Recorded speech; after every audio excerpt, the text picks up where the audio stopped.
Hello everyone and welcome to my channel. In this video today I will talk about the American filmmaker Stanley Kubrick, often ranked as one of the all-time great directors and probably the greatest American director of all time. I am definitely not the first one who discussed Stanley Kubrick, so I don't think I have much new to say about him, but I still want to discuss him since he's such a famous director and he has made so many timeless movies. But I'm making a top 10 list of his movies, and therefore I'm also going to be very subjective, and I'm going to be honest about something I don't like about his movies, and of course maybe some surprises about some maybe a bit more underrated ones I think is really worth watching. But again, I am not sure my video will be a big surprise by the audience in general. And I have to admit I've never watched his first two movies, Fear and Desire and The Killer's Kiss, I think it's called that. I've never watched those, but I've seen clips from them, and that's it. But I'm never going to watch them. I think maybe one of them, but I'm not sure. But the rest of his movies I have seen. And starting off of number 10, I was very in doubt about which one I would pick as my number 10, since I was thinking about two movies that I really don't like. But they have an general, but they are actually both of them are some that is actually considered to be one of his masterpieces, but I don't like them. And I'm choosing between Full Metal Jacket and Dr. Strangelove. And here I ended up choosing Dr. Strangelove as my number 10, and the reason for that is not necessarily that I enjoy the movie, but I respect it more than I respect Full Metal Jacket. Full Metal Jacket I don't like at all. I think it's a competent made movie. It's very well directed. It has beautiful cinematography, but I don't like it at all. Dr. Strangelove I don't like either. But at least it has some redeeming quality in my opinion, especially Peter Sellers' performance. He's great as always, but and therefore I choose Dr. Strangelove. But I really find it incredibly boring actually, and I don't find it funny at all. So therefore I don't have a lot of praise, but I respect it a bit more than Full Metal Jacket. But about Dr. Strangelove, there's a great YouTube content creator out there who's called Michael Bartlett, I think he's called, and he's actually one of the greatest YouTube content creator out there who talk about movies and series and all things in general. And he says something I think that was very clever, because he doesn't like Dr. Strangelove very much either, but he says something interesting. He says if he was a young man living during the Cold War when the movie was made, he would probably have loved it. And I feel the same way. I can definitely understand why some people would love the movie, but I just don't. But anyway, Dr. Strangelove is not my cup of tea.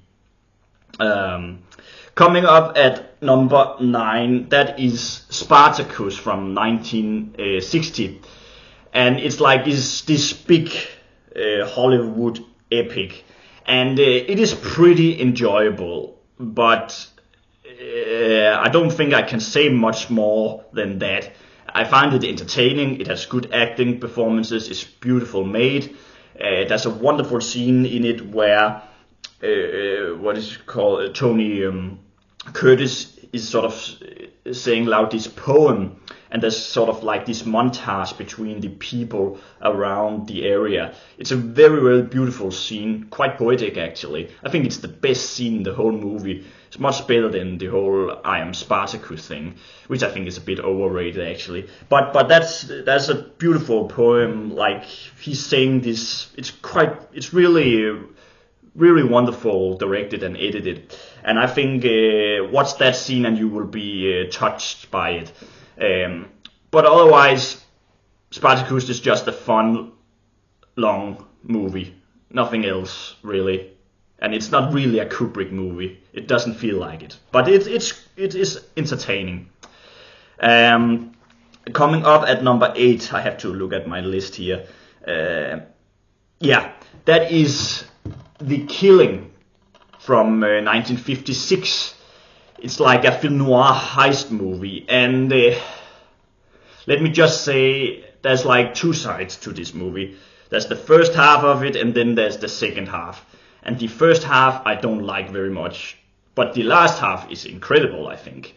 The first half I think is very slow, and I don't like the characters in it. They are very cold, and many Kubrick movie has a tendency to have a bit too cold characters, and in this it's very obvious. And I really and that's the thing, if you have a heist movie or a film noir, it's not like you have to like them as people, but you have at least to sort of feel a sense of connection to the characters, and I really don't do that in this movie. I remember watching it for the first time. I find it incredibly boring, the first half, but then the second half, it's incredible. It's incredible, well edited movie, this one, and I think that the editing should have, or the editor should have much more credit, because it's really smart in terms of how it edits the whole heist in the end, and also using different perspective. So yeah, I think it is worth watching, but I still think it's not his greatest work. I would say it's competent, well-made movie that has an incredible last act. Yeah. And coming up at my number 7, and that is Lolita from 1962, starring James Mason. And this movie is very good actually. It has James Mason as this very controversial character who's in love with this girl, and he starts having an affair to the girl's mother just to get sort of a connection to the girl. Good story, interesting stuff happens. Peter Sellers is also in this, and I think it's actually much more funny than Dr. Strangelove is, even though this is not really a comedy, and Dr. Strangelove was more at like a dark comedy, but I think this is more fun, even though it has some dark stuff in it. My main issue with it is that I think it has some pacing issues. I think it's a very long movie, and too long. I'm not the biggest fan of the ending. It's a bit, it's not bad, but I'm not sure it's not bad, but I'm not the biggest fan of the ending. And but the pacing issue is the biggest complaint I have about this movie. I think it's too long, but it has a good story, very good actors in it, and it's competent made, and you sense that Kubrick is starting to become the director he wants to be, and exploring different and interesting topics, also dark topics about human life. But it's a good movie. Yeah. And coming up at number 6, and this is probably my most controversial one, maybe not, but it has a lot of fans, and that is The Shining. I think it is a very, really good horror movie. I absolutely love Jack Nicholson's performance in this. I absolutely love the spooky score, the cinematography, the setting, how the music plays a big role in this. All the praises you have heard about it is mostly true, but I just can't get into Shelley Duvall. I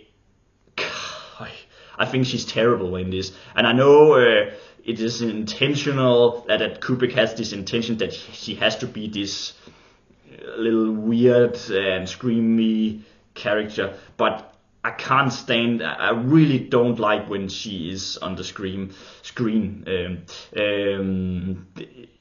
It takes me out of the movie sometimes. That's the thing, and that's a problem. I know some people could get into that, but I can't. I found it difficult. I don't like her performance in this. I don't like the way her character is portrayed. And to a degree, I'm not the biggest fan of the boy who plays Danny Torrance as well. But I can get more into his perspective than Shelley Duvall's. Yeah, but The Shining is a very good horror movie. Do I think it's a masterpiece? No, I don't. But I understand if people feel that in terms of it's a really interesting movie, and it has a creepy atmosphere to it, and it has interesting subjects as well, like hidden subjects. But yeah, I just found it to be very good. But it's not my favorite of his movies.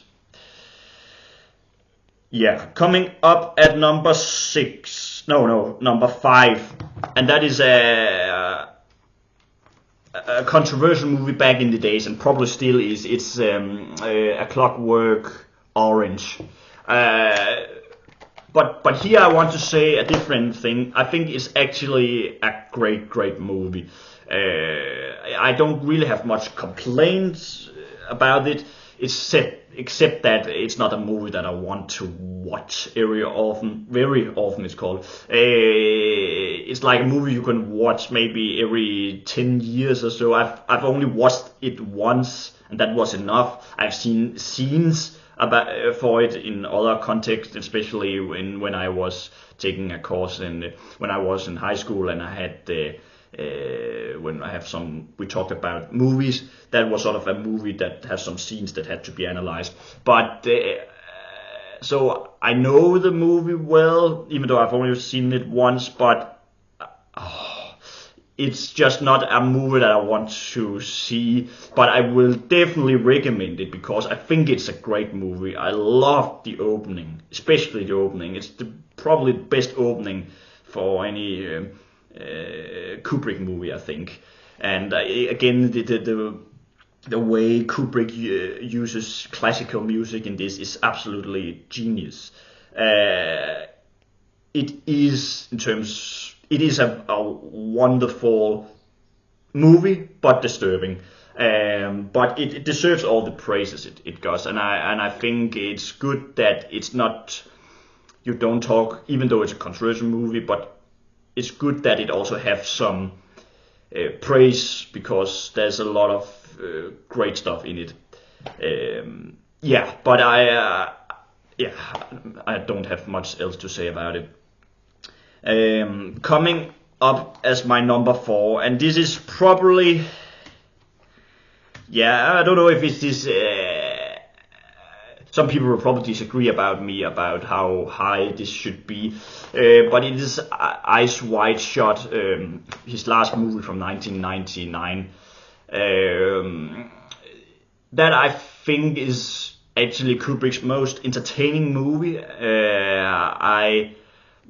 Is it a masterpiece? No, maybe you can say that A Clockwork Orange, The Shining, and even maybe Lolita is better movies than this, but I just find there's something about Eyes Wide Shut that is so effective. It has a dreamlike feel, like many Kubrick movies, but it sort of takes you in to this world. You don't know really where you are going.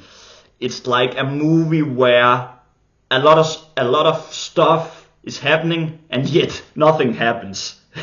So I think that's probably why some people don't like it. It's like, what is it trying to say, really? It can be a bit, I don't know, it's confusing in terms of its plot, but it's like, what am I really seeing here? But I really, I actually love this movie. I recognize is it recognized? I know it has some, maybe some few issues. For example, the editing of this movie is not the best of Kubrick's movie. It can actually be a bit, sometimes, remember last time I saw it, I felt the editing was a bit rough comparing to the other Kubrick movies, which is really, really carefully constructed in terms of how it's edited together with the images. And here I'm not feeling the same. It feels like it could be, there was some theories about that after Kubrick, because he died, he didn't finish the movie totally how he wanted it to be, because he was finished with it. He showed to Warner Brothers and Nicole Kidman and Tom Cruise, and then he dies, like, was it the week after, something like that. And but many says that he usually edited his movies a bit more than after he has shown the first screening, and here he dies, so maybe he would have edited a bit more. But again, it's a nitpick, really. But it's not the one he has the greatest editing, maybe or not the best sound either. But in terms of the cinematography, in terms of how it takes you in, it's absolutely wonderful. And that's also an interesting thing, because now I've talked about, I didn't like Shelley Duvall's performance in The Shining, even though like I said, I think it was intentional. She has to play that character in that way. And here, if you look at Tom Cruise and Nicole Kidman's performance, here I will actually defend their performance. But the thing is, if you look at them, I don't think they play. They don't play really well, you know. But I think the way they play them is great. I don't know if that makes sense, but I just realized they are very over the top, like you see in many Kubrick movies. And when they have this argument, Nicole Kidman and Tom Cruise in the movie, I'm thinking like, why? I still remember the first time I had to like, why are they acting like this? It doesn't. And I have to sort of figure out what was the intention. But they almost played like they are sort of like more like animals than human beings, and I think that was intention. But the way they actually played that is really good. And I'm not necessarily a big Tom Cruise fan actually, but I think he works quite well in this. Nicole Kidman I think is a bit better still, but they work. It works, even though their performance is a bit over the top. But again, that's maybe a subjective thing. I think if I show this to my parents, not that I want to show it to my parents, but I think they would not like it because of their performances. But I really like it. It's also a movie that sort of have this weird feeling that it's sort of like it's both very sexy and disturbing at the same time, and that's a weird feeling. 2 seconds, I have to 2 seconds.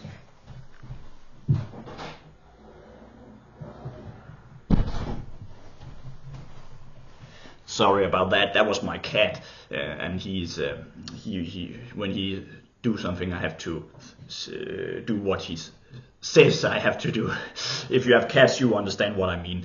Back to Eyes Wide Shut. I really like this movie. Oh, I even love it. But I understand if some people maybe don't.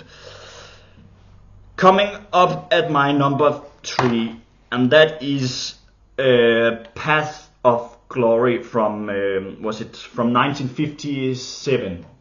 One of the great like anti-war movies of all time. I absolutely love this movie. I think it's a great story, some interesting dilemmas. It has a wonderful third act and some dark stuff, and also it's one of Kubrick's most moving movies. If you watch the ending, you know what I mean. He could act, or not act. He could direct moving scenes. He didn't only direct cold faces or actors. He could direct beautiful scenes, like I also talked about in Spartacus, where there was this scene with Tony Curtis' character, and that's the same with this. It has more it feels a bit more human than some of his other works, but and Paths of Glory really deserves all the praise. I think it is. It could be. It could be his number one movies, but again, he made two wonderful movies that I just think is a bit better. But it is a masterpiece, I think. And I also love Kirk Douglas in this. But coming up at my number 2 is Barry Lyndon from 1975. One of the most beautiful movies ever made. It is incredible shot. And it is also one of those movies where he tells a good story. Actually, even though it's very long, it has a good story. And I'm one of those that actually happy that he didn't make his Napoleon movie, because then I don't think this movie was made. And I think in some ways this is a character that is fictional, and I think in some ways it works better than I think it would have if he made Napoleon. It's not that if there is ever they talk about making a TV series based on his Napoleon script. If there will be that, I would watch it. I would be hyped about it. But I feel like it was good decision he made Barry Lyndon instead. Has good acting performances, but the cinematography is the highlight. And again, the way he uses music in this, and it has a good story to tell actually. It is sort of a tragic story in a way, and there's some very sensitive stuff in it, some also emotional stuff. Even though it can feel a bit cold, there is some stuff there. And it also has a good sense of humor. I don't know if you guys will feel the same, but I think it has some humor. And I absolutely love Barry Lyndon. It's a great movie. I think it's actually Martin Scorsese's favorite Kubrick movie. Maybe it is. I'm not sure, but I've seen him recommend Barry Lyndon. And it is. I don't have much else to say. It's wonderful. It's just wonderful. And then my number 1. It's not a surprise by me. Of course, it's 2001: Space Odyssey. If I have to say one bad thing about A Space Odyssey, is that it is talked about too much. And all filmmakers talk about it as an influence on their work and why it's so meaningful and all that pretentious bullshit.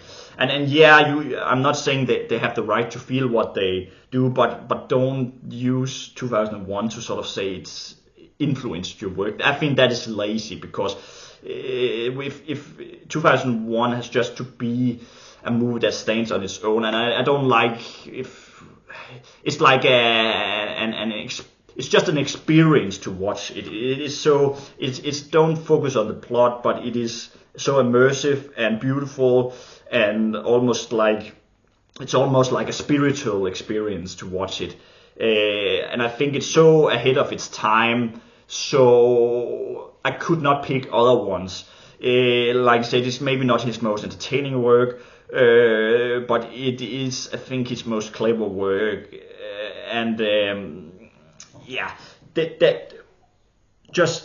You just have to watch it and then watch it again. Take it as an experience. You can sort of see new things every time you watch it. And that's, I think, the greatest strength of 2001. And sure, I understand why people talk about it, but I'm just tired of it. I'm tired of the sort of over-analyzing stuff about this movie. The thing about it, what I see in it, I just take it in for myself, and I really don't want to share it with anyone. I feel like it has to stand on its own, and every time I see it, I can sort of feel anew. Then maybe I interpret it on differently than I did the last time. So that's also the strength for it. And again, it's not so many people talk about this movie, so I'm not going to say more. But this was just my top 10 Kubrick movies, and I hope you agree with me about some of them. And if you don't, that's fair. I'm curious to know your ranking on Kubrick's movies. Which one do you think is maybe a bit overrated, and which one do you think is underrated? And once again, thank you so much for watching this video, and I hope you all will have a very nice day. Bye.